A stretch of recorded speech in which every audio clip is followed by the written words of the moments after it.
কর্তব্যরত নার্সকে তৃণমূল প্রধানের বিরুদ্ধে চড় মারায় উত্তেজনা ছড়িয়েছে সালারে। রবিবার কাজ বন্ধ করে প্রতিবাদে সামিল হয়েছে নার্সেরা। এর জেরে শিঁকে উঠেছে রোগীর পরিষেবা। অভিযোগ, শনিবার রাতে সালার হাসপাতালে গিয়ে পরিষেবায় অসন্তোষ প্রকাশ করেন প্রধান। সালার গ্রাম পঞ্চায়েতের তৃণমূল প্রধান রেজি বিবির বিরুদ্ধে অভিযোগ, সেই সময় কর্তব্যরত নার্সকে চড় মারেন তিনি। অসুস্থ হয়ে হাসপাতালেই ভর্তি হয়েছেন নার্স। 24 ঘন্টার মধ্যে অভিযুক্ত পঞ্চায়েত প্রধানকে গ্রেফতার করা না হলে আন্দোলন আরো তীব্র হবে বলে হুঁশিয়ারি দিয়েছেন বিক্ষোভরত নার্সেরা।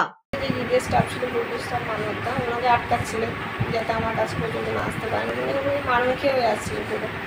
ওনাকে আটকাতে আটকাতে পিছন দিক থেকে ওই মহিলা তখন ছুটে এসে পুরো একদম মানে আমার গালে এমন এত জোরেটাই থাপ্পড় মারে, আমার পুরো নাকেরটাও ভেঙে গেছে।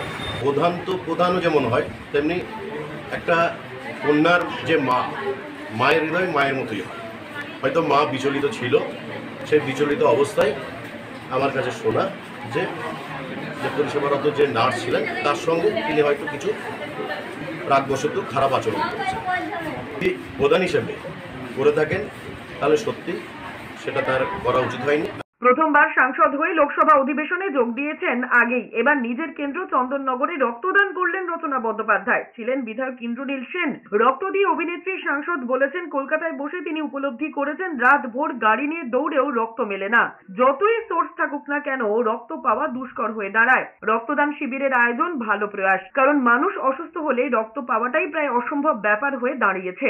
তিনি আরো বলেছেন, হুগলি এখন তার দ্বিতীয় ঘর। তাই রচনাকে যখনই হুগলির মানুষ ডাকবেন তখনই পাশে পাবেন। তৃণমূলের অনুষ্ঠান থেকে কৃতি ছাত্রছাত্রীদের সংবর্ধনাও দেওয়া হয়।